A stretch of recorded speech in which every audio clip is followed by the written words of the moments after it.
All right, welcome everybody. It's a Commander's Film Room Tuesday. You know what that means. Mark Bullock and Nick Akridge join us to break down all the film that they can find on whoever it is that we're looking for. And George and I try to not look stupid and pummel them with questions along the way. Absolutely. That's Great right. formula. It has worked very well so far, so we won't change it up yet. Today, we get to Jayden Daniels, who is, I think, maybe the outside of JJ McCarthy, maybe the fastest climber on boards that we've seen. I personally have been on record saying for a couple of months, if any of these guys found their way to one, I think it would be him. Not saying he finds his way to one, but I just think there will be some teams that will find what he adds in the run game to be enough to tempt somebody to do it. We'll get to this at some point. The argument always is what took so long. So let's start with what we found out good. Nick, I think you're going to start us off here. Yeah, I mean, there's a lot to love about his tape. There's a reason he's rising up boards. I mean, like you said, him as just purely a runner is instantly one of the best athletes on any field he steps on. I mean, 6'4" should not move as effortlessly as it does for him. And then when you just add on the kind of like the steps he's taken as a passer is definitely why he is some people's QB1. I don't know if I'm going to go that far, but there's definitely a lot to really like about him.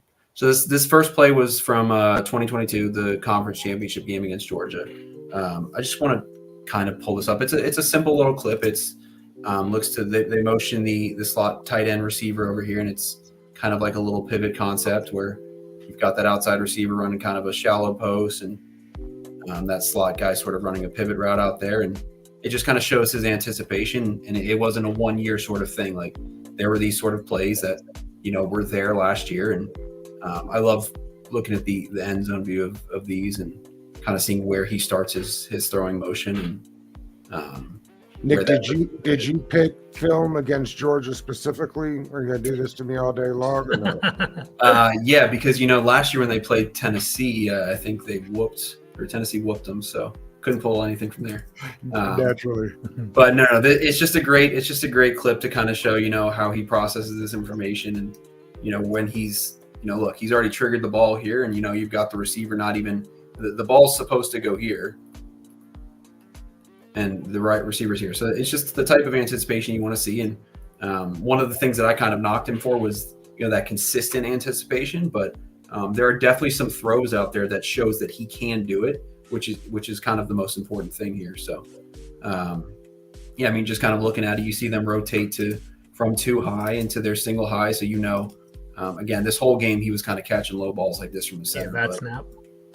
You see kind of that rotation here with this slot corner going to the flat, and you see the other one bailing to a deep third. So you kind of know exactly what sort of window you'll have, and don't hesitate. Get to the top of your drop and fire into that window, and it's a perfect ball. Nick, one of the other big knocks we'll see as we go through the draft season here is his size.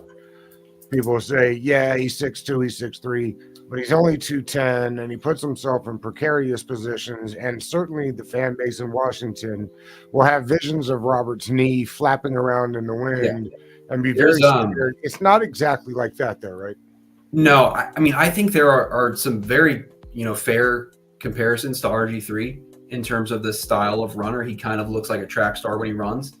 Every time I see him run, I just am reminding myself of the RG3 run against the Vikings, where he's just sprinting down the sideline and no one's got a chance to catch him. That's just kind of how every Jayden Daniels run looks. And he's a fantastic deep ball thrower, just like Rob was. So I think those sort of comparisons are good there. And he's not a Lamar runner either, right? He does not have the same kind of wiggle that Lamar does. No, but it's an effortless sort of glide, if that makes sense. I don't really know how to describe it, but he definitely puts himself in some very, very rough situations. I mean, there are plenty of clips out there where you see him getting absolutely killed, and he does get back up every single time, but it's not really where you want to live as a quarterback, especially with his sort of size. But going forward here, so this is from this past year against Mississippi State. they run a sail concept here, and this was the kind of thing that I was talking about before, where he wasn't as consistent with how he was anticipating throws. And, when you see him do it, you kind of want to see him constantly do it over and over again. And there shouldn't be a real reason to kind of hesitate. So, like I said, ball's middle of the field here. They've got a sail concept, and you kind of get exactly what you want. You've got the defense rotating to a cover 3 look. He's looking at it the whole time. Right here, I'd be looking for him to throw this out route here, or this sort of corner route. Now, you can make the case that it's a very tough throw, and it absolutely is. This curl flat guy's kind of here, but I've seen him hit these throws before. So you want him to kind of consistently do that. He sort of pumps it, takes off to run, and he makes a great play. I mean, again, he's a great athlete, so when he takes off to run, usually good things happen. Gets out of bounds there, but again, you've seen him make this sort of throw here. You kind of have what you want. You can see him make this kind of throw. The go is taking this deep third player. You've got this under route that's sort of holding the curl flat, so rip this throw and make it. I mean, Nick, where's he supposed to be going with the ball here? The 50 or the guy towards the I'm looking for right there. Okay. It's not right the guy down at the 40 getting ready. No, but I mean, again, he could also kind of take that. I believe it's there, right? I believe it's first down or second down here. Yeah, so you can absolutely take that underneath route. And again, taking those sort of checkdowns in the NFL are a good thing. You don't, limit yourself to these hits, but you get to the top of the drop here, and I'd kind of like to see him kind of throw this thing right here into that little hole there. And and then on top of that, Nick, part of the critiques for Jayden Daniels is that he may not read in the pocket well or stay in the pocket very well. It seems like he's protected pretty well in this spot right here, right? I feel like he has some time. It seems like he could release the ball, in my opinion, right? Or are you seeing the same thing, or what are you seeing?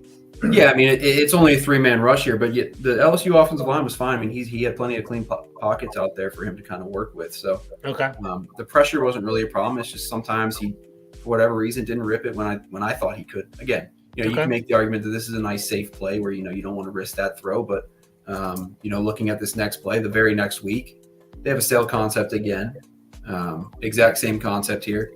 This is a little bit of an easier read and throw just because of how this kind of corner route takes. This curl flat defender right here. But again, you've seen him make this throw, and this is from the far hash here, which was different than that last clip. This is a college far hash, which is 10 times harder than an NFL far hash.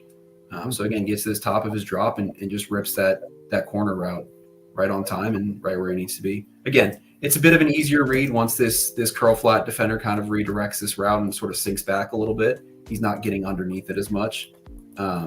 But again, it's just sort of the consistency for me where it is nice to see that, 1 week later, he takes his exact same shot and hits it this time. Hey, Mark, real quick, I'm curious your thoughts on this. A lot of people watch the tape and we're watching for concept and how quarterbacks read him and get to him. One of the odd knocks against Daniels this year is he played with a ton of talent.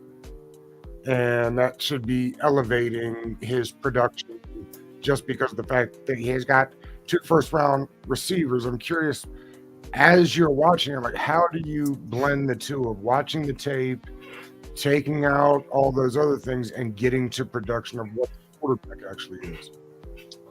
Yeah, for me, I actually think quarterback's one of the easier ones to kind of isolate because the read is either the right read or the wrong read. It doesn't matter if the receiver is, if it's Julio Jones on the outside or if it's me on the outside. If I'm running the right route and I'm open, it's the right read to throw it there, right? Yeah. So, yes, having talent is going to help because those guys are going to get open more consistently. But if he's making the correct read and the ball placement is good and he's consistently making the right decisions, then the talent is just a nice bonus on top of that. And you'll see that in plenty of clips where he'll throw to one of those top receivers and they'll go and make 3 guys miss and turn a 30-yard pass into a 60-yard touchdown. And that's fantastic for LSU, and that's a great clip for the receiver. But it doesn't mean that the throw was the wrong one from Daniels, right? Daniels shouldn't be marked down because the receiver made a great play after the catch. If the receiver had a chance to make that play because Daniels made the correct read and got the ball to the right place, then I wouldn't be marking him down for that. Yeah, I mean, it's something that you can point to with, sort of box score stats, like maybe his production was down, and that's when you can kind of point to lack of help anywhere else. But once you kind of look into the film and where he's going with the ball, it doesn't really matter who he's throwing to. All right, so next up, if I remember correctly, so Texas A&M here. This is it's a 4th down, 4th and 5, I think here, and this is just kind of one of those examples of just taking the easy throw, taking the easy play, taking what's given to him, and it turns out to be a much better play than what the easy play should have been. But it's one of those things that kind of in the NFL that you're going to have to take. Just take the simple ones. I mean, we see it all the time with some of the best quarterbacks is just dump the ball off and live to fight another day. And again, I mean, so here you have kind of a pressure look from Texas A&M. They kind of did that the whole game. You've got 2 slants here in the slot, and you kind of have exactly what you want with this number 2 receiver here, winning on this slant. And he kind of looks at him and decides not to throw it. And if he kind of throws it right here, that's wide open. He take that quick slant. That's plenty of room for him on target. That guy can run for quite a bit. Escapes the pocket and runs for 50 yards. So, I mean, it's one of those things where, you'd want him to anticipate that a little bit better and get that ball out. But at the same time, you're like, okay, that's fine. You just ran for 50 yards. So it's kind of something that he's going to have to sort of live with or sort of learn in the NFL. Again, he kind of gets to the top here. He's got this first one open. You can throw it there. Got that second one open. You can throw it there. Doesn't. It takes off to run for 50 yards. It's not typically where I'd like to have my quarterback kind of live like this, taking those sorts of hits here towards the sideline. But it's these runs, Nick, which is why he's flying up boards, right? I mean, exactly. Because again, so in my opinion, running quarterbacks kind of elevate their floor. They have a higher floor than some of these other guys that aren't athletic. Because again, you can be wrong here. You can miss what you're supposed to hit here, which is either of these 2 slants on 4th down, and then go scramble for 50 yards. And you're seen as a legend. So it elevates his floor, and it's something where, like, kind of Justin Fields has with Chicago, where, maybe as a passer, he's not as far along as what they've wanted, but he's already one of the best running quarterbacks in the NFL, and it just elevates his floor that much. So it's why you kind of fall in love with these sort of players. So, Mark, I saw you kind of smile and giggle seeing Jayden Daniels take off for 50 yards. How do you feel about this? Do you feel like this is an appealing trait, or do you feel like this is a missed opportunity from Jayden Daniels? How do you feel about this?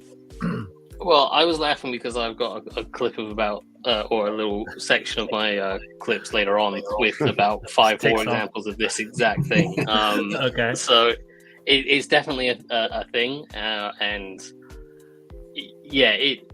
ideally, as Nick said, you would like to see him throw one of those routes and let the receiver do the work. The benefit is, of course, if the reads are not quite that easy, and in the NFL they probably won't always be that easy, then he has that kind of get out of jail card that he can just play at any given moment. And because of his speed, he can. That get out of jail card can often turn into a 50-yard run, and it's ridiculous. So it's something that I think certainly early in his career you're gonna have to. The team drafting him is gonna have to be very comfortable with just saying we're gonna live with this, because the upside of his ability to run is far greater than if he misses a few throws that are open here and there. So I think you do kind of just have to accept that he is going to miss a few, and that he can make up for it by the explosive plays that he can create with his legs. Yeah, and kind of going from that, this is what happens when he can't get out of the pocket, and that's kind of what has led to his sort of high pressure to sack numbers, which is, as we kind of know from last year, is a big concern for young quarterbacks. So Nick, real quick before you do that, because I think it's important to not gloss over this. As I understand it, that pressure to sack ratio is one of the most transferable things from college to the pros. People hate to hear it, but that number specifically extremely important for those that care about numbers, right? Yeah, I mean, because you just kind of have to think about it. If you're in college and you're struggling to kind of get through your reads and then get out of the pocket if you have to, it's only 10 times quicker in the NFL. So that sort of number is going to kind of stick with you, and that's why it's been one of the most translatable stats. And it's why some guys who just look at that number and just say, no, I'm good, I don't want that. But for me, again, it's tough for me to just look at that one number and throw it out completely, but there's definitely some concern there. And I think that's kind of be one of his biggest concerns. And I think it comes down to that same thing that we were talking about, where you just want him to anticipate things consistently quicker. He shows that he can do it, and he just has to do it more often. So here against Missouri, the play is essentially 4 verts, where all these guys kind of have options to sit it down against, off coverage. But, Missouri's running a 2 deep look. They're pretty heavy quarters team here. And they end up kind of bracketing these 2 inside receivers. So you've got one here. These guys are going to bracket this receiver. He's going to stay underneath him. He's going to stay over the top. And then you have here towards the other side, you've got him in on this guy and then out on that one. So they're bracketing those 2 receivers. And, you'll see once he kind of gets to the top of his drop here that this receiver right here is going to have a step on both those guys. And it's one play that he can actually let it rip. And so gets to the top of his drop here. And, you see this receiver's even. And for me, I'd like to see him just kind of chuck that. I mean, again, it's 4 verts, so it's going to be deep, concepts there. And he's got an opportunity to easily throw this. And again, he's shown time and time again that he can throw this ball 50 yards down the field on a dime. I mean, he's one of the best deep ball throwers in college. He doesn't like it, sort of hesitates, and then takes a sack. And again, it's a 1st and 10 play. And sacks on first down are just killers. So if you don't like this, if you don't like it right here, then if I'm him, I want him to take off running, because the more you kind of sit in this pocket and sort of hesitate a little bit, then try to step up, that's when you kind of get yourself in a bad spot. Is that Robinson on the end there? I believe so. Yeah, he's a monster. Yeah, but this is one of those ones that goes down to the quarterback's fault, not really, the offensive lineman or a pass rusher, really, because this is a perfect pocket he's got here. Yeah, they even brought the double team over. Yeah. Yep, and then he just runs right into a sack. So it's one of those ones where, again, like even at this point, he's kind of already hesitated and he's still kind of sitting here. Now you can take off. He's got the athletic ability to absolutely beat a defensive tackle to the edge here, but for some reason he just wants to step up and takes a killer sack on first down. I wonder how much of the time these guys that have the legs try to convince themselves, hang in here a little bit longer because people want to see me rip the ball, and then all of a sudden it's impossible to rip the ball. Where your point, Nick, if he just bails there, he's got so much grasp. You know what I mean? Like, I worry that these guys get coached so much, like, don't run from the pocket. Yeah, yes and no. I mean, in college, a lot of times they want them to run because, again, these college quarterbacks are 10 times better than most athletes on the field. But for Daniels, maybe that is the case. But for me, I just kind of think that he doesn't really trust himself as much as he really should, because, again, he's got throws all over his tape that are, perfect anticipatory throws. But for whatever reason, he just doesn't do it all the time. And you kind of lead to these sort of moments in the pocket where he does kind of sense pressure when it's not really there at times. And that's kind of leads me into this next clip again. Texas A&M. Go ahead. No, you can go. I'll just say, yeah, obviously you kind of parsed through the video clip so far and you have a good feel for him. What's your level of concern about that? What's your level of concern about him reading the pocket and being able to diagnose? Like, are you worried about that, or do you think it's coachable? Do you see progression over the year, or what are your thoughts? So this last year, in terms of just looking at straight up pressure to sack number, it was a lot better than it was the year before that. Okay. But over the past 4 or 5 years that he's been in college, it's been consistently high. Mm-hmm. So it's not something that he's been able to shake from the start. And that's my biggest concern. And it's why I'm a bit lower on him than, Williams or Drake May. I think that sack number is tough to really shake. Gotcha. And again, there's clips just like this one, and I don't have the play drawn out here, but you have a pressure look and you're going to have to be quick. You got to get the ball out, and he's kind of has these weird moments in the pocket where he just kind of freaks out a little bit, gets his eyes down, and it leads to some sort of inaccurate moments. He's got a tendency to kind of fall off throws a little bit. He kind of just likes to step back a little bit as he throws it and chuck it up, and it leads to some inaccurate moments. But, here you would just kind of like him to feel this pressure, which he does. But right here, don't really kind of take your eyes down. Keep both hands on the ball, just kind of sort of drift in the pocket normally. Get your eyes back up, and it was another sail concept, which LSU seemingly ran every single play. But yeah, just kind of right here in this moment, you don't really need to panic like this in the pocket. I mean, I know he knows it's a pressure look, but just kind of keep your eyes up, drift a little bit in that pocket and hit that throw. And once he's got this guy coming, he's a little flat with it and falls off a bit of the throw, which is understandable when you've got a linebacker breathing down your neck and just kind of a wild miss there. So Mark and Nick, real quick, I know all the clips we've seen so far has been Jayden Daniels simply just dropping back like a 3-step drop, 5-step drop, whatever it is. Did they utilize him in more like in motion and more like in rollouts, kind of like making things easier for him, or to kind of make it more of like a option to run, kind of makes things simpler for him, or you didn't really catch that as a trait of the LSU offense?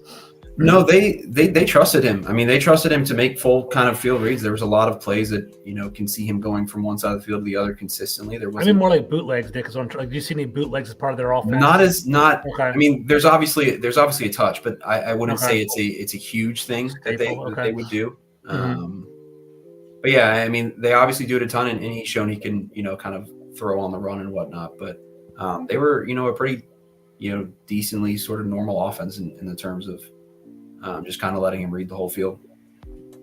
Gotcha. Thanks. Yeah, so those are all the clips I have. I know Mark's got a ton more. So before Mark starts, Nick, you've got it Williams, May, Daniels at this point of the offseason. Is that right? Yeah, I mean, I don't think that's going to change. I mean, for me, combine and pro day stuff doesn't really do anything for me. I don't really see that changing as much, and that's just kind of how I have it. I think all three guys, there are fantastic traits that can take all of them to the next level and be franchise guys. It's just kind of more of pick your flavor. I mean, for me, at 2, I'd be happy with any of the 3. What's the gap between 1 and 2 and 2 and 3 for you? For me, there's not much of a gap between 1 and 2. I think May is closer to Williams than Daniels is to May, but that's just me, and that's just kind of, again, it kind of comes down to what you really prefer out of your quarterback. Gotcha. Mark, you ready? Yeah. Let's do it. Cool. Yeah, you ready to go? Let's see it. Right. Okay. So, I've got a lot of stuff that Nick was talking about. I've got a lot of clips, so I'm just going to let these sort of run. But I thought I'd just start off with, as Nick talked about, he's an amazing deep ball thrower. And so I thought I'd show off some of those deep balls because they're just fun to watch, These are all slot fades, something LSU and Daniels in particular kind of majored in, where you get that slot receiver, you get the outside guy kind of holding this outside corner so that you give this whole wide space for the slot receiver to fade into, and that gives Daniels a lot of margin for error, but he rarely needs that margin for error because he usually is pretty on point with where he's putting that ball. As you'll see in these clips, they're just great throws, hitting guys in stride, and they're from all over the field. They're from far hashes, near hashes, close to the red zone, backed up, as we just saw a minute ago, from their own side of the field. There are all sorts of different distances, and on each one of them you see just how nicely he layers those throws and then the kind of touch that he puts on those throws. And you rarely see those receivers breaking stride. You see them always catching the ball right on the end of their fingertips, right out in front of them, and it's really fantastic stuff. And again, this one's just a short one close to the end zone, but it doesn't matter where he is really.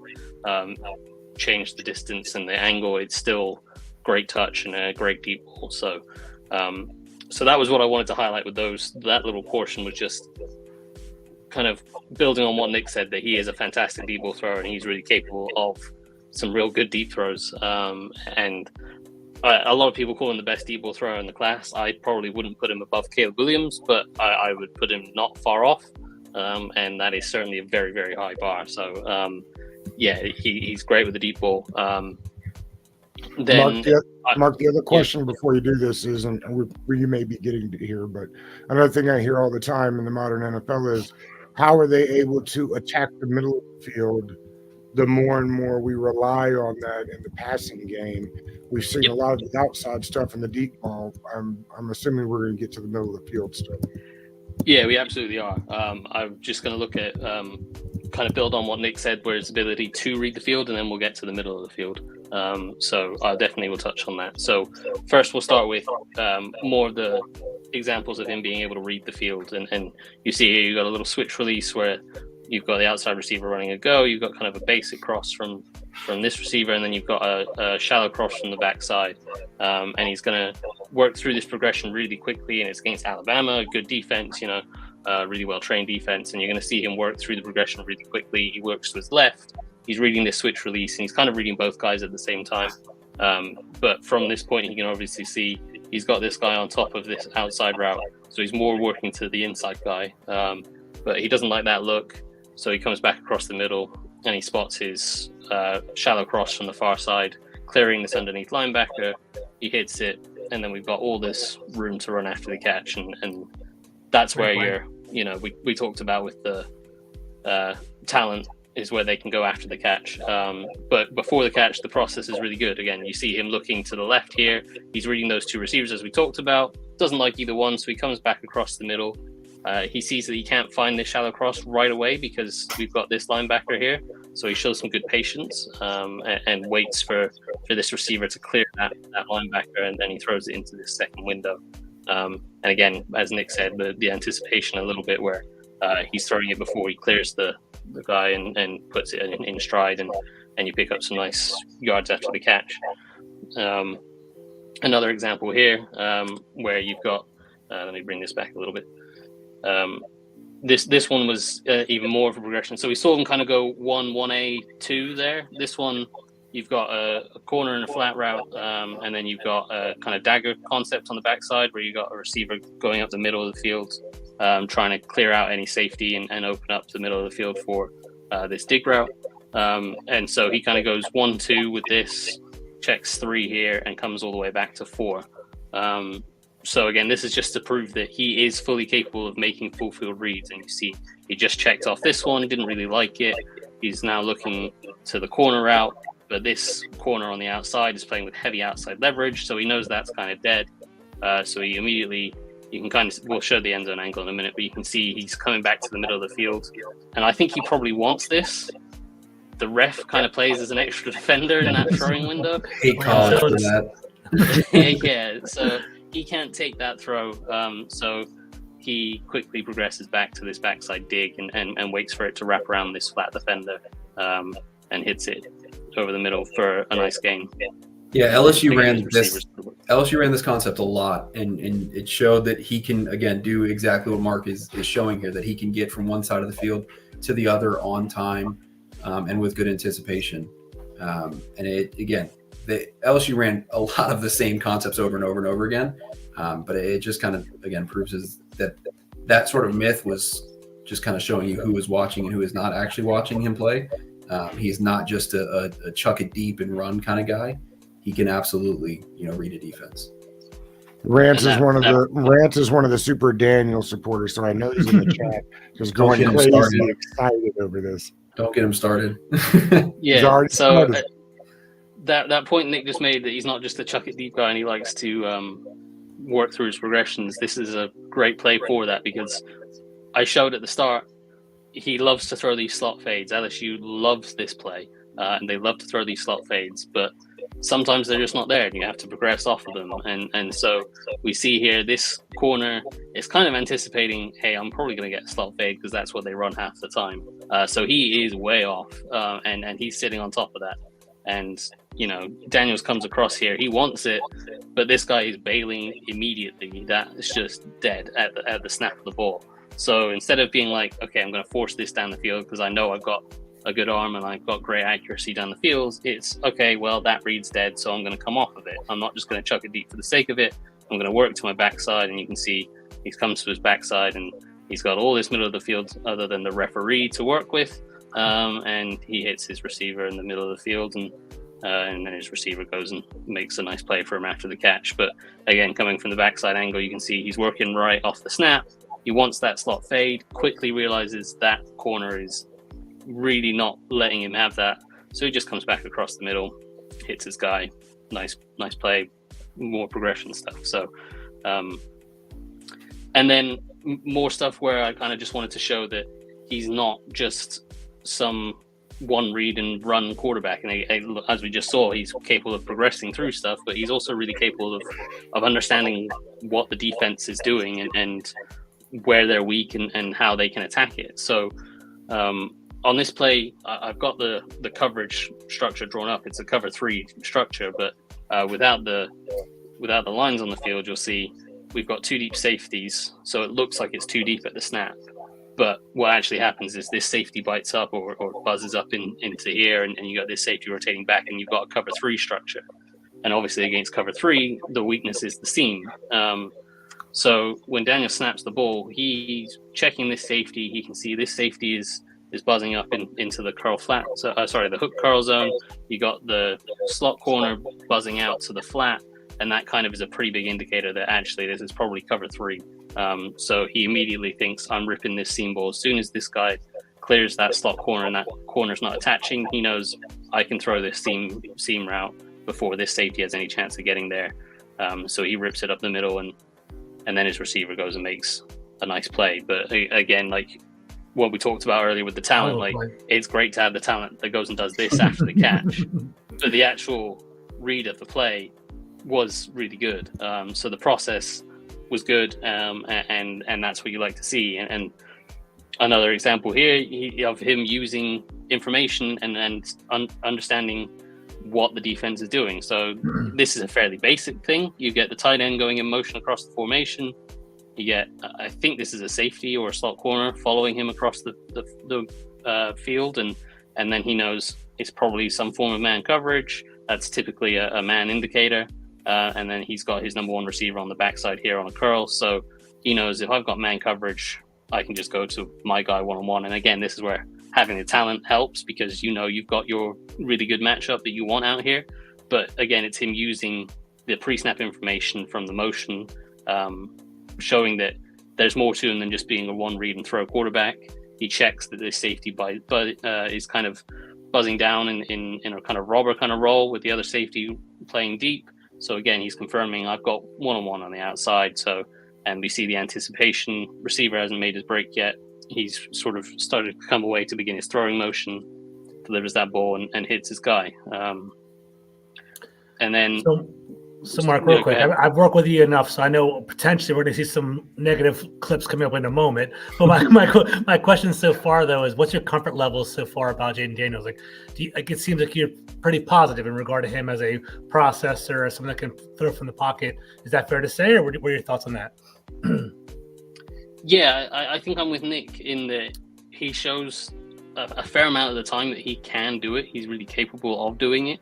There are inconsistencies with it, and that's obviously something you would like to see less of. You'd like to see him be more consistent with reading from the pocket and trusting what he sees. I saw quite a lot of what Nick was talking about, where he kind of hesitates and he doesn't necessarily trust himself. And you'd like to see him just really trust himself and go, actually, no, I'm right with what I'm seeing there, and make the throw, because you can quite often see him hesitate and begin his throwing motion and then pull the ball back down, being like, actually, I'm not sure. And if he just went with it, he would probably complete the pass. So yeah, I mean, some of his best plays are when he doesn't have a chance to hesitate. Like I don't know if Mark has it pulled up in this clip, but my favorite throw of his was against Ole Miss, where he had a free rusher right in his face and he had to rip a seam right on time. And again, it was like, he didn't have to hesitate. He didn't have a choice. He had to rip it, and he's usually right. So again, it's just, I don't know. It's probably not a confidence thing. The guy won the Heisman, but he can do it. He just needs, to trust himself more. Makes sense. Yeah. I'd agree with that. So this is one more talking about the kind of ability to understand the different coverages and stuff that he'll see. And this is an interesting coverage. I believe it's some sort of inverted Tampa 2. And you've got the outside corner kind of right at the snap, sprints all the way back inside, so he's probably trying to play a deep half, and you get this slot corner trying to bail out into the flat underneath, and he reads this really well. A lot of guys would see the corner over the top and think I can't hit this deep shot, but he sees this corner as he kind of opens up. You can see he opens up immediately and is bailing out. He's not trying to press this guy. He's not trying to stick with him. He is bailing to get out on top of this. And then this slot corner kind of fakes that he's pressing in the slot, but he's actually trying to bail out underneath it. And what Daniels sees is actually this corner, his leverage is all inside. He's clearly bailing deep into some sort of deep half. I can put this ball on this receiver on the outside here, and there's not really much this guy can do about it. So it's again understanding a coverage, and it's understanding that actually I've got leverage to make this throw. A lot of quarterbacks might see, I'm trying to throw deep, I'm trying to throw this way over the top here, and this guy's still on top of the route, so I can't do that. But what Daniel shows here is that this guy's not really a threat. His back's turned and he's trying to get underneath it, but he's miles away. He's not a threat. This guy, again, his back's turned to receiver. He's trying to get into the middle. So he has no leverage to make a play on this. So he knows instead of putting this ball way out in front over here, he can put this ball on his receiver. And that's what he does. He puts the ball on his receiver. And you can see that he makes the catch with neither guy within a couple yards of him. So, and then again, we talked about that talent that they have. They're able to accentuate this and make those guys miss and turn that into a huge play. And that's fantastic. But the read is what was important. And again, you see a guy. And it was from the far hash too. I mean, being able to catch that, like, I mean, again, it's tiniest little details to catch that little leverage of him being inside rather than outside leverage. Absolutely. Was exactly what he wants to do, and he rips it from the far hash. Some people might think that it's a little underthrown, but it's actually perfect. And again, from that college far hash is 10 times harder than an NFL far hash. I'll just say running back. That's probably my favorite throw of the whole video clip so far. That was awesome because he basically sees the corner of the safety basically flipping his hips the wrong direction, exploits it, explosion play. It's awesome. It's good. It's fun to watch. Yeah, I mean, because with the DB, if he plays outside leverage, that would show you kind of cover three, and then you can sort of loft it over the top. But with him playing inside, he knows he's got to hit that back shoulder. It's awesome. Again, he does that in a pretty tight pocket too. It's really good. It's all about the leverage. It's all about understanding. Actually, this is, and again, it's probably something they've studied throughout the week in film study. I think this was the first game of the season, right? So they probably studied it for an entire off season. Exactly. So he probably knew that they do have a little tendency to try to play a sort of inverted Tampa 2 coverage, which is what I believe this is. So when he sees, again, he'll have understood going into this game when he sees that kind of guy bailing that there is a chance. But studying it on film throughout the week or the off season and actually executing it in the game is something else completely. And then again, he's seeing that this guy is. It's not necessarily. It's hugely on leverage, but it's not just. I see this guy's inside. I know he is sprinting and bailing out to try to get deep, because if he's just opened up his hips, but he's still staying tight to this guy, this is still a very, very tough throw to make. But it's because he sees that he's kind of angling inside and trying to get inside between the numbers and the hash marks to be a deep half defender that he knows that he's safe to throw this ball outside.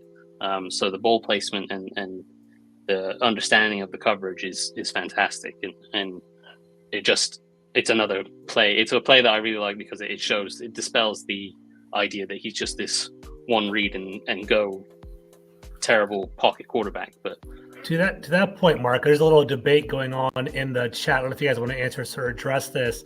So Brandon, one of our friends from the show, he says he's being mislabeled as a mobile quarterback. He's a pocket passer that I'd rather escape for 50 than force a throw. Is under 20 interceptions for his college career. Is that a fair assessment, or do you think that's kind of somewhere in the middle, or what are your thoughts on that? I'd say that's fine. Okay.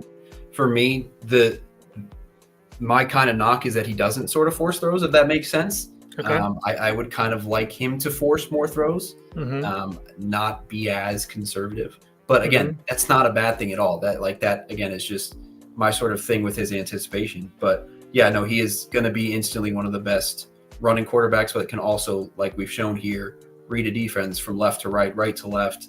No matter how you want to do it, he can absolutely do it. So he has the tools. He's capable of doing it. He just basically has to speed up the process a little bit, in your opinion. Absolutely. Yep. Mark, similar thoughts, or what are your thoughts?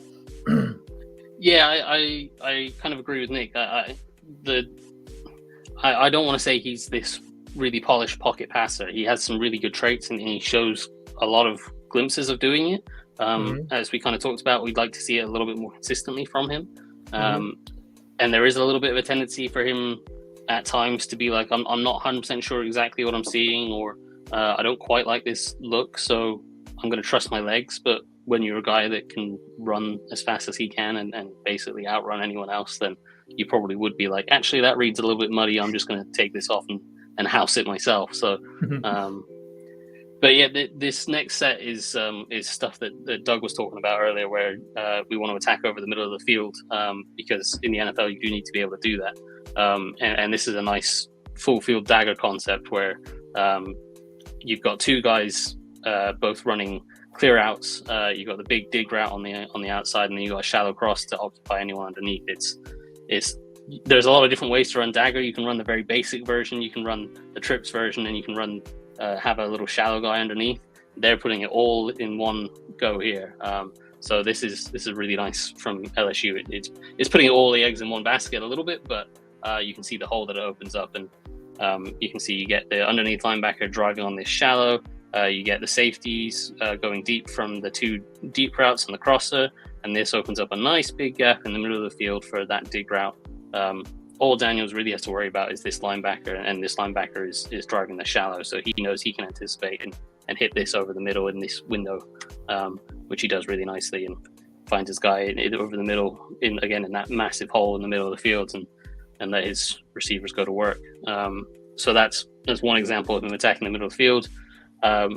There's two more in this Ole Miss game. We'll get to that clip that Nick talked about in a minute. This one came a little bit earlier in the game, and it's basically the same idea. You've got a guy running kind of a little bit of a drift route, but it's slightly a post route, a little bit deeper than a drift route, and you see he's kind of bending this route around this defender, and he's trying to work into this hole in the middle of the field. Daniels again shows some nice anticipation. He's reading it here. He's just about to begin the throw, and his receiver hasn't cleared the underneath coverage yet, but he hits it. I think I've got the end zone angle in on this one, which shows just how, here we go. So he's checking this safety rotation in the middle of the field, comes back to his right. You can't see the receiver, but he's just off the screen here. You can see he's just about to begin his throwing motion, and you can obviously tell the receiver hasn't cleared this underneath guy yet, but he shows real good anticipation, knows that he's got the window here behind this referee, and delivers that throw. Again, receiver hasn't cleared it yet, but he's trusting him to. It's a good throw. Puts it in that window. Great throw over the middle. And the next one, exact same thing. And this is go ahead. Sorry to interrupt you. So, in regard to pro concepts, how is there a lot of transferable routes and concepts in regard to what LSU runs to what we see in the NFL? I was just kind of curious about how complex everything is. Yeah, they definitely have a lot of stuff that transfers. The dagger stuff I was just talking about, the routes that we've seen, they all show up on Sunday. The concepts, they all show up. There's just, as Nick said, they kind of handpick their handful of things that they really like, and they run them over and over and over again. Gotcha. So in the NFL, he'll have a lot more diversity than the handful of plays that he run, but the plays they did run, they will transfer for sure. Gotcha. You see them all the time. So, and this is the one that Nick was talking about earlier, where again it's the same idea. You're looking for this outside receiver to hit in that hole, but we've got a little bit of what we would call a simulated pressure, where it's still only a 4-man rush, but you don't know where the 4 guys are coming from, and you get a bit of a free rusher at the middle here, and Daniels kind of has to speed things up and makes an amazing throw. And the end zone angle, once you see this receiver go nuts and turn this into a huge gain, he'll see the end zone angle. This is outstanding. You get the linebacker blitzing, and the running back kind of steps up, and you get someone coming through free here. I think the left guard misses this kind of pass off, and so this guy's coming through here. So this is a defensive end looping inside on the stunt, and he's coming through free. Daniels has a little bit of a concern about this linebacker being here, and he wants to throw kind of over the top of him to this outside receiver that we can't see yet. But he doesn't have any choice. As kind of Nick said, this guy is going to hit him pretty quick if he doesn't get the ball out. So he trusts it. And you can just now see at the edge of the screen here, this receiver is just breaking over the middle. and this linebacker is right in the throwing window that he'd want to throw it in. The defender is right in his face, and he delivers an absolute dime right over the middle and perfectly in stride, and lets his guy go and make a great play after the catch as well. Yeah, that was my favorite throw of his entire season. 100%. It's again, I kind of talked about how he sort of falls off a little bit. Not there. He took an edge rusher right to the face there and delivered an absolute C. Just trusting himself and knowing what he sees in the defense and just ripping it. I actually have a question from the chat as well. It might not be the best time because he's had an awesome throw right there. But my guy Arch right here put up a question. We talked about like potentially hesitating, potentially not throwing in rhythm. Arch basically asked, do you think it's a bad thing that he's hesitant still after 5 years of experience, being 23 in the college football? How do you guys feel about that? Or just kind of this is kind of growing pains and college game? What are your thoughts on this? I think you can make the case. I think you can make the case that is a bad thing, but we don't really know what he's thinking. I mean, we can only watch what we see on the film. So that's the type of thing that, like, when you're in a room with him and you're breaking down film with him, is questioning, why didn't you throw this, or why didn't you do that? What were you looking at here? And that's the sort of things where us as, Twitter evaluators are never going to have a chance to kind of ask him those questions. Yeah. So that's just kind of on you, basically. If you want to, there's arguments to be made for both sides. I think you can absolutely say that that's a problem if he's had 5 years of experience and he's not trusting himself. But you can also say that, again, maybe he's playing at LSU and he kind of knows that he doesn't have to be, on perfect time every single time, and his skill guys and offensive line can kind of bail him out at times. So that's kind of one of those things that you would like to sit down and talk to him about, basically. Makes sense. Mark, have thoughts? Yeah, absolutely. Yeah, that is definitely a thing you'd want to talk to him about, and show him these plays and walk him through and say, hey, what are you seeing here? Why are you not letting this rip? And why are you hesitating? And he might have real good answers for each individual moment, and he might say, yeah, I kind of hesitated here because in this situation we were expecting this look and we didn't actually quite get the look we were expecting.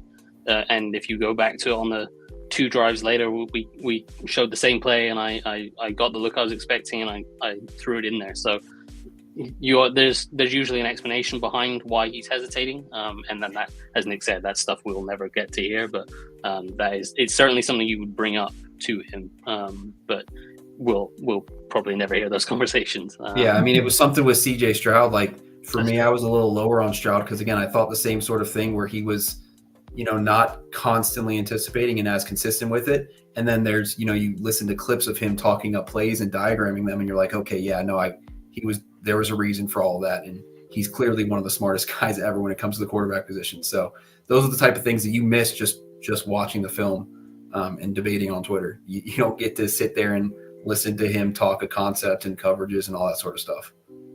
Makes sense. So I've got a load more stuff, and we've not got a huge amount of time left, but I'll speed through this a little bit.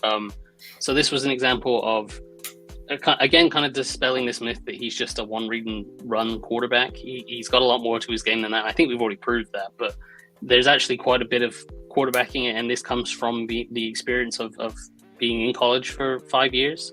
You see here, we've got Auburn. They've got I was hoping you picked these. Sorry to interrupt you, but I was hoping you picked these when you said you watched the Auburn game, because it felt like every single play they had both A-gaps mugged up, and they were just constantly coming at him, and every single time it looked like he got the protection pretty much right every single time. So that's awesome.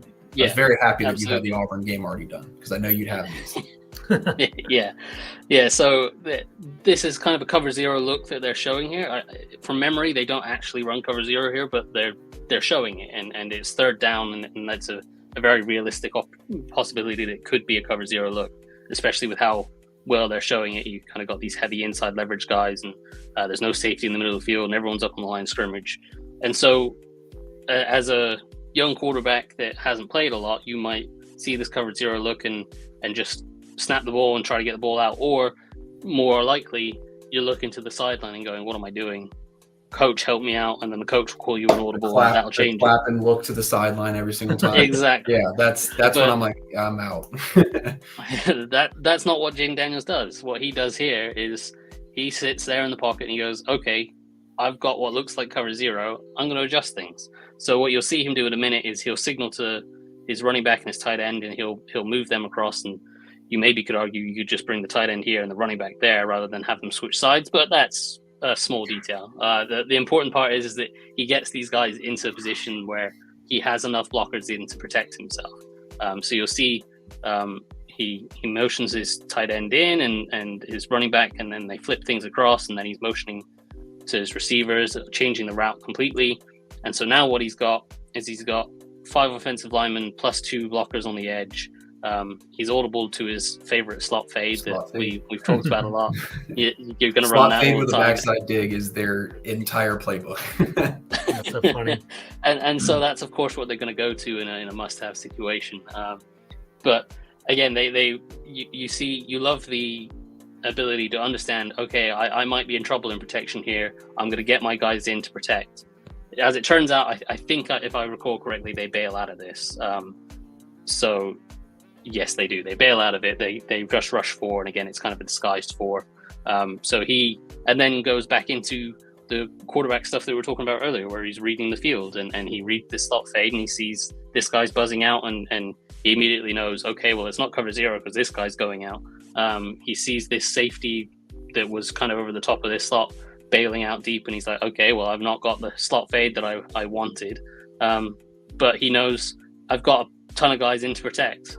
So I've got time to sit here and figure things out. So he stays outside here, and he's like, can I hit this hitch outside of the slot fade? It's not quite there. The slot fade's not there.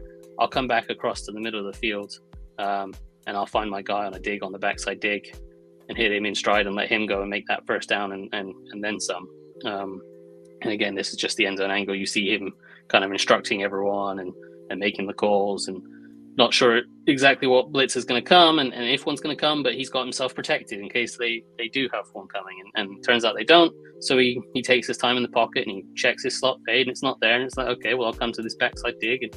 And, this referee's still acting as another defender, but he's not worried about that. He's fitting it in this window and throws it right over his head, actually, and makes a nice throw.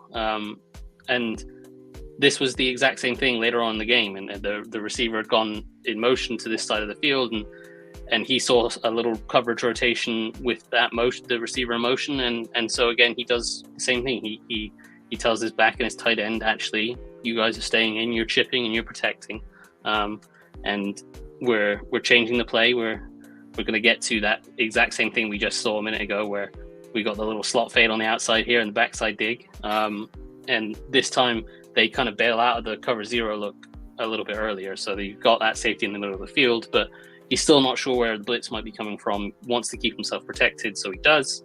Again, slot fade, backside dig, favorite thing that they love to do. And when they get out here, he sees this safety bailing out deep, and he knows that slot fade's probably dead, but also this middle of the field is now wide open. He's just got to trust this guy to beat that corner. He comes back across the middle of the field. His guy does beat that corner, and they go get a touchdown out of it. So you love the ability for him to check the protection, understand, like, you never fully know 100% that a big blitz is coming or not, but you can get indicators that there might be a blitz coming and I might not be quite protected as I should be. And that's not something you see a lot of college quarterbacks doing on their own. And it's really impressive to see him have that mental capability to be like, okay, I need to make sure I'm protected here. I'm going to change the play at the line of scrimmage myself. You never saw him looking over to the sideline being like, what am I doing here? It was all by him. So, yeah, right. Okay. So next, I want to talk about the run stuff, because we talked about how good he is as a runner, but we haven't talked about what he can add to a running game. And it can add a hell of a lot. I'm just going to run this on because I've got so many plays to get through and we're basically done out of time. But he almost ran for 300 yards against Florida. So yeah, so this is just a basic read option, and they're back at their own 15, and this safety is biting heavy on the run. He gets a block on the outside. All he needs is this safety to take a slightly poor angle, and he is off to the races. And that's the RG3 Vikings run. Yeah, it is. It's exactly right. Yeah, it's. I know people are not going to like that comparison as much, but I think there's a lot of similarities there. So yeah, it's a little Alfred weird. Morris, boom, gone. Exactly right. Yeah. So all you need is that one bad angle, and this guy is a far good enough athlete to outrun the rest of the defense, and they don't get him. So that can add a lot to the run game. Obviously, Washington fans will know just how much a mobile quarterback can add to the run game. LSU also did a load of quarterback draws. I believe this is like a second and super long. Like this is the original 1st and 10 marker. That's the first down marker. So he's way backed up, and they just call a quarterback. It's kind of a quarterback draw with a read that he could throw this, but the offensive line are blocking for run, and he just kind of runs and he doesn't stop running for quite a while. And that's just the electric element to the game that he brings. Like you can call these quarterback draws when you're backed up on 2nd and 15, and you know he turns it into a 60 or 70 yard play. It's ludicrous. It really is. And they do it. It elevates his floor. I mean, absolutely. I think that's why you can see him being one of the highest floor guys, and the fact that there is still obviously some raw stuff and he needs to develop, but that run game just instantly elevates him into an automatic threat the second he steps on the field. Yeah. And so that can add so much to an offense. And these are more just examples of them running that quarterback draw stuff, and you get him in the open field, and it's very, very hard to catch him and stop him and bring him down. So it's a huge threat. I'm just going to skip through that one. This one I wanted to highlight because it's in the red zone. He is a cheat code in the red zone because of his ability to run. And what you'll see here is they're trying to play a numbers game, right? They've got 3 guys out here, the tight ends here, so it's kind of 4 strong. You got 1 guy isolated on the backside. Alabama are kind of trying to put Alabama in a conflict. It's like, do we cover this whatever's happening out here, or do we try to play for the run in the box? And in the end, they're like, we're not 100% sure, but we're going to try to commit to the run in the box. So they've got 1, 2, 3, 4, 5 up front here, 6 here, 7 here. So they've got 7 guys in the box against 5 offensive linemen and a tight end. So that is enough numbers in the box for them to cover every single gap and account for the quarterback. Even so, they run quarterback draw, and Jayden Daniels makes the guy miss and turns it into a touchdown. And you'll see it here. Again, you've got enough guys here to cover every gap, outside gap, inside. You got the nose tackle kind of playing either way with the linebacker filling this way. He's probably filling that side. You got outside gap and outside gap. So you've got enough players in the box to cover every gap. And Daniels just makes this linebacker miss and turns it into a touchdown. So even when you have the numbers right, he makes you wrong.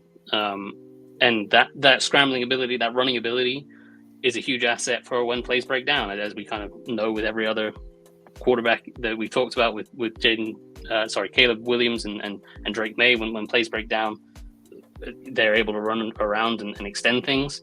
He's not going to run around and extend things so much. He's going to kind of take off running, but he's such a threat when he takes off running that he turns, like, that could have well easily have been a sack, and he turns it into this ludicrous 50-yard play, and it's like, yeah, it's like, what's going on here? And it allows you to kind of add an extra element to your offense, because look, we're going to motion the running back out to empty. We're going to flood this side of the field. We're going to have everyone coming over this side of the field. And he wants to be a passer first. Like, he's reading out these concepts. He's got kind of everyone covered across the board here. He wants to come back to his crossers. They're kind of covered. We can't really go to either one of those. But what we do have is suddenly no defenders on this side of the field. So if I just take off running, everyone's back's turned. I'm just free to run. And he takes off running, and that field is wide open for him, and he's able to, again, create a huge play with his legs. So we'll skip this one. So, Mark, you're clearly blushing right now. There's a lot of love in the air. I guess you're a fan of Jayden Daniels. That's what I can gather from this so far. What are your thoughts? I do have concerns with him, and I want to highlight those real quick. So I want to get to those, but the running ability, like, people see it as a negative, and it's like you've got to be able to make throws from the pocket, and that's true, but it can be a huge positive as well. It can bail a guy out, and it can add a lot to an offense. So I wanted to highlight that, like we talked about, he's a really good runner. I wanted to just make sure we showed that he is a very, very good runner. But this is one of those things where, as Nick kind of showed earlier, like, you'd like to see him make a throw here. like you've got this kind of double post concept. You got the safety is kind of speed turning to get back inside to stay on top of this. So you've got this outside receiver with a step on this outside corner. You'd like to see him just hit this ball down the field because he's capable of doing it. He doesn't. He kind of hesitates and he looks over the middle. He doesn't like it, and then he ends up scrambling. And again, that's kind of just something you're going to have to live with him because he is such an electric runner. He's going to miss some things because he has the ability to make the plays himself. And again, here, you can anticipate this one breaking over the middle. You've got this guy with horrible leverage with his hips turned almost backwards, and you've got a receiver breaking open. You got the second receiver breaking open. You got the running back in space in the flat with this linebacker not close by. He could make any one of these throws. He doesn't.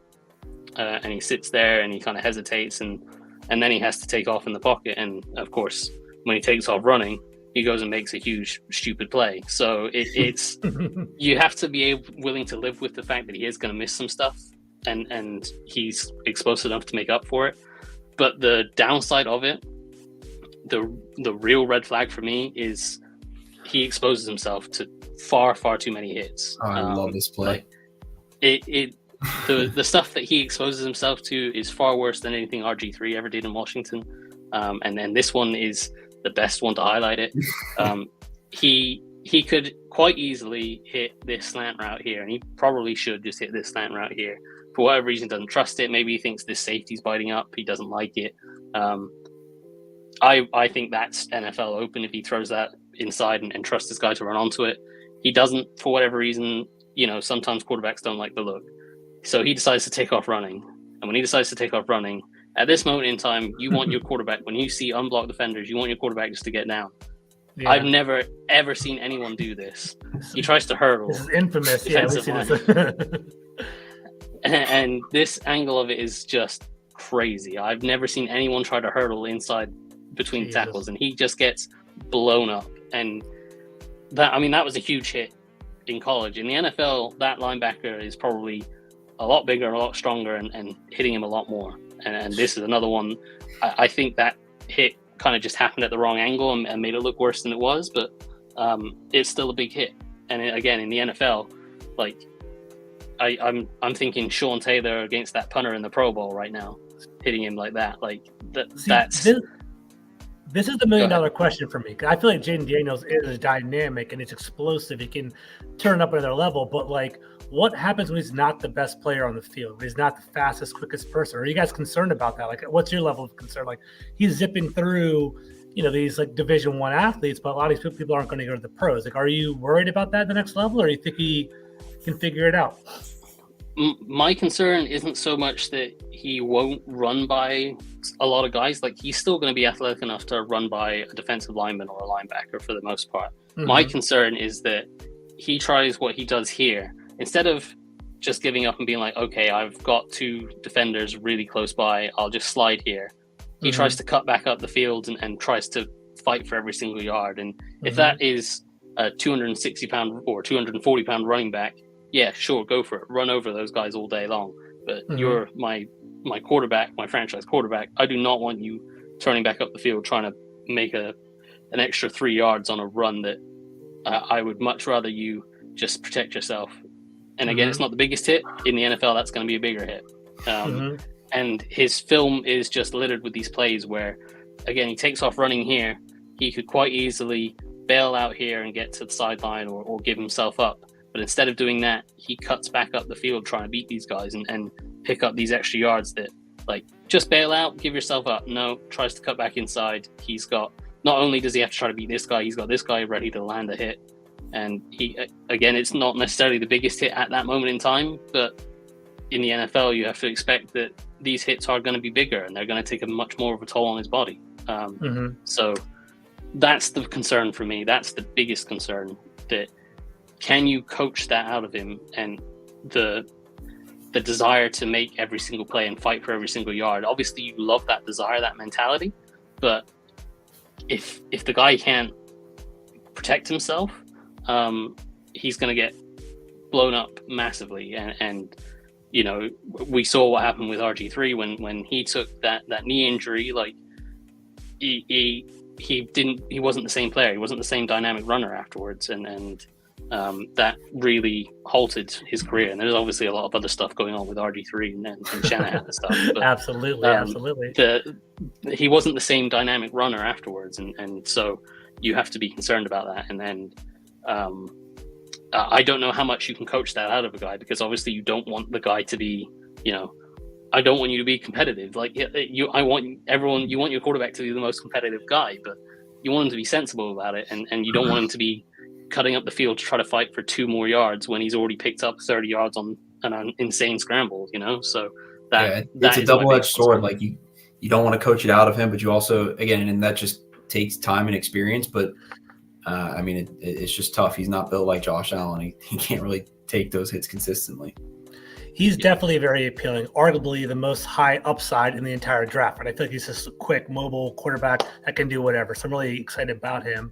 Do you guys have a couple minutes for a couple questions before we wrap it up? Is that okay? Cool with me. Cool. Yep. Let's throw it up there real quick. So Connor had a question. He came a little bit late, and we kind of touched on it a little bit, but this is a good summary of our video. He said, just joined, so not sure if this has been touched on already, but how are his throwing mechanics? It seems like he controls the ball pretty well. I'll throw that to the group, whoever wants to jump on it, Nick or Mark. I don't think there's any major concerns there. I mean, it's not perfectly flawless like Caleb Williams, but I think it's more than adequate. There's no big, massive concerns there at all for me. Mm-hmm. His feet are a little bit happy and panicky. I'd like to see his feet a little bit more calm in the pocket, but that's not necessarily a thing that you don't see in a lot of quarterbacks. Like a lot of young quarterbacks are. I talked about the little thing he does where he kind of falls off a little bit, but that's really kind of it. That's just kind of being nitpicky at this point. Gotcha. Yeah. I'll throw it over to Michael on our next question, which is, this is the $1 million question we keep talking about every single week. We don't have to commit right now because we still have 2 more months until the actual draft. But I guess the first easy question I'll throw out there to both of you guys is Jayden Daniels worthy of a 2nd overall selection in the NFL draft? Is that a safe yes? Yeah. Okay, and then that's step 1. And then I go to Mark, because we kind of got our feedback from Nick already, but Nick, you can jump on it as well. Mark, how do you rank them? How do you feel so far in regard to the quarterbacks? Do you like Jayden Daniels over May or over Williams? How you feeling about everything? I'm a little different from Nick. Nick, to recap what Nick said earlier, he had Caleb Williams 1 and Drake May very close 2, and then a little bit of a gap, and Jayden 3. I've got Caleb Williams as a kind of far and away 1, and then I've got Drake May and Jayden Daniels kind of almost interchangeable as 2 and 3. I think I will probably go back and forth on both of them. Basically, who I've watched more recently is going to be the guy that I have second. Yeah, recency bias for sure. Yeah. So I can see the real positives of both May and Daniels. I think what I kind of came back to the ultimate the test for me is what is the biggest red flag of Drake May for me is the misses and the inconsistencies with ball placement and accuracy, and missing things underneath that he's really capable of making. Whereas the red flag for me with Daniels is he's going to get himself killed by trying to cut up the field and getting mauled by a 250-pound linebacker. So if both those red flags turn out to be true, with Drake May, you've got a quarterback that is capable of still doing really good things, but occasionally he's going to be really frustrating. With Jayden Daniels, you've got a guy that's going to have a 2-year career before he is injured and out of the NFL. So that probably gives the edge to Drake May for me. If you didn't have to worry about either of their concerns, I think they'd both be very, very good, and it'd be really hard to separate them. But I guess right now I'd give Drake May the edge, but ask me tomorrow, I could very well give Jayden Daniels the edge. Yeah, I mean, Washington is in such a great spot. You have a chance. We all kind of assume Caleb Williams is going to go 1. If he somehow doesn't, you hit a home run and you draft Caleb Williams 2, and you never think twice about it. But at 2, you've got Drake May and Jayden Daniels. Both of them have high-end traits, and like Mark said, they both have their own red flags. And for me, I just think one of them is a little more sticky than the other in terms of, Jayden Daniels taking sacks, taking hits, unnecessary stuff like that. But again, both of them at 2 would be home runs. And I think both of them can turn into be franchise quarterbacks, and it really is just what you prefer at that point. But I think trying to argue with either of them, saying one was so much worse than the other one is just really not worth it. I mean, I think if either of them are the pick at 2, I think you should be ecstatic and ready to go. Gotcha. This is kind of a complex question. I don't know if you guys feel comfortable answering this. It's clear Jayden Daniels is the better runner of the two. Who would you say is the better passer of the two? Is there a clear cut? Is May a better passer than Jayden Daniels, or how do you feel about that? There's a lot that goes into being the better passer. Yeah, it's tough. Like, if you want to talk about accuracy, yeah, Daniels is better accuracy. If you want to, in my mind, talk about anticipation, I think May is better. But that's true. So again, it levels. May more consistently is able to work through things, and like we talked about with Jayden Daniels, where you see the examples that he's able to work through progressions and find the correct read, and there's definitely, you can see that he could keep progressing and become really good at that. Mm-hmm. May is already really good at that, and so he's more consistent at being able to go through his reads correctly and find the right way, right receiver to put the ball on. The issue is that he just doesn't always put the ball in the right spot. Whereas Jayden Daniels is a little bit more consistently, like when he makes the decision to make the throw, the ball's more consistently accurate than Drake May, in my opinion, at least. Gotcha. Nick, some more thoughts? Yeah, and I mean, I also think that Drake May is I know we say it all the time for white quarterback, sneaky athlete, but he is a very, he's a very good athlete. Yeah. And he can make a lot of plays with his legs. But yeah, he's not Jayden Daniels with his leg, but he can still make a lot of plays. But it just comes down to what you prefer in terms of what you want as a passer and what your concerns are and what you think you can fix and what you think you can't fix. And that's going to be really different for anyone. All right, gentlemen, thank you for that. You guys did an awesome job breaking down the film. I learned a lot. You guys are very patient answering questions from the chat. Thank you for all of you guys in the chat asking questions that are fantastic. I think next week we'll be looking at Caleb Williams, right? It's kind of the game plan right now. Tentatively, we could change, but it's kind of our plan right now. For those of you that are watching, throw us some ideas. We have free agency coming up. We have some other college prospects you might be interested in. We definitely will look into that. Nick, Mark, anything else before we wrap it all up? Nope, good for me. I got nothing. Sounds good. See you guys next week. See you guys next Tuesday. Bye, guys. Peace.